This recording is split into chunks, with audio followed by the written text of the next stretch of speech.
Sebelum kita lanjut, saya akan kasih disclaimer dulu ya. Di video ini tidak bermaksud menjelekkan sebuah brand ataupun personal, tapi kita sama-sama belajar untuk lebih mengenal tentang alat yang akan kita bahas ini.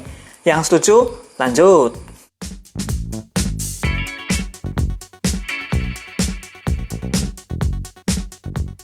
Halo, assalamualaikum warahmatullahi wabarakatuh. Memang bukan hal yang tabu kalau sebuah iPhone itu memang banyak peminatnya. Dari iPhone yang terbilang lawas sampai iPhone terbaru. Bahkan untuk unit second pun masih banyak yang mencarinya untuk digunakan sebagai daily driver. Bukan cuma untuk bisnis ataupun hal-hal yang menghasilkan, bahkan ada yang dibela-belain pakai hanya untuk gaya-gayaan saja. Tidak peduli itu iPhone lawas, yang penting ada logo Apple-nya. Nah, mungkin dari sinilah harga iPhone unit second itu tetap stabil. Entah itu unit yang benar-benar masih original, dalam tanda kutip, parts-partsnya, ataupun unit second yang maaf, itu banyak parts yang sudah diganti. Tetapi ada sebagian seller yang bilangnya masih original. Sebagian seller loh ya. Kenapa bisa begitu? Ya, karena ada beberapa parts yang memiliki data atau kode yang kemudian diganti dengan parts yang bisa dibilang KW.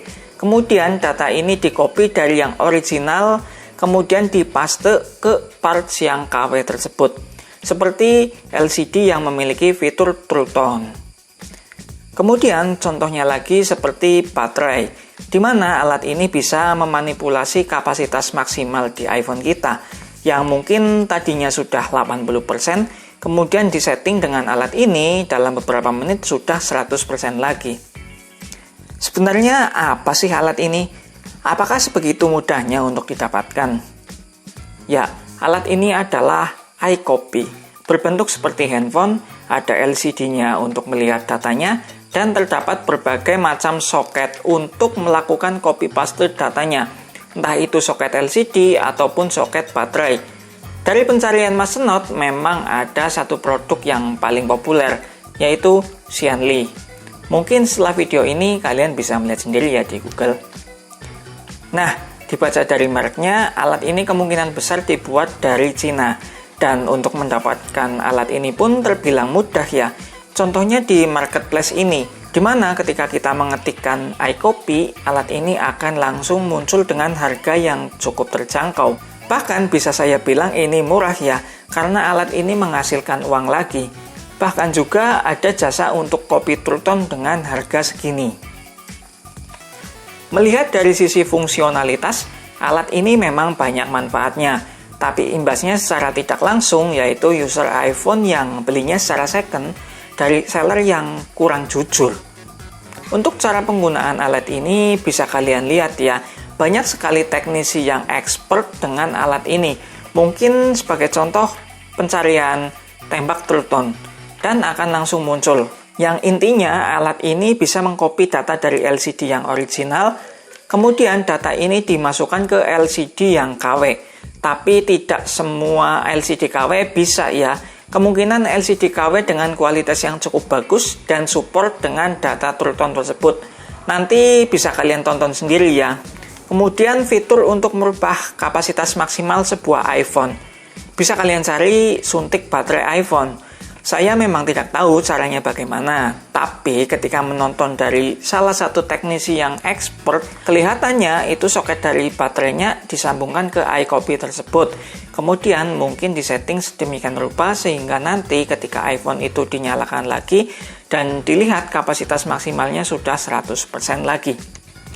Tapi dengan baterai hasil suntikan seperti ini, di mana yang aslinya sebelum disuntik mungkin ada di 82% dan setelah disuntik menggunakan iCopy jadi 100%, nantinya akan kembali ke posisi awal dengan cepat.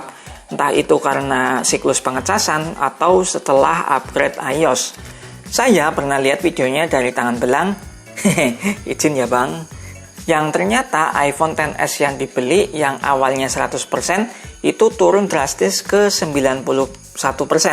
Nah, dari 91% inilah setelah penggunaan 3 bulan turun lagi ke 85%. Ada juga dari teman subscriber yang katanya baterai health-nya turun drastis dalam seminggu dari 95% ke 91%. Padahal untuk skor TreeUTools pun masih 100%. Nah, dari masalah teman subscriber ini kemungkinan ada dua penyebabnya ya. Satu, baterai tersebut memang masih original, kemudian dilakukan penyuntikan sedemikian rupa hingga baterai health-nya tinggi kembali. Atau yang kedua, baterai tersebut sudah gantian dengan yang KW, lalu data baterai yang KW dirubah ke data original di aplikasi TreeUTools. Disclaimer, ini adalah opini Mas Not sendiri ya, jadi kemungkinan benar ataupun kemungkinan salahnya itu ada. Ya, mungkin untuk penjual iPhone yang model seperti ini akan untung secara lebih banyak, walaupun menjualnya dengan harga yang lebih murah. Tapi pasti imbasnya ke kita ya, apalagi user baru yang masih sangat awam dengan iPhone.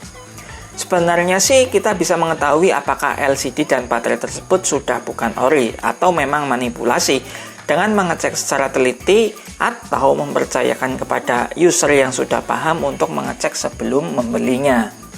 Nah, dengan video ini diharapkan agar kita lebih teliti dan berhati-hati dalam membeli unit secara second.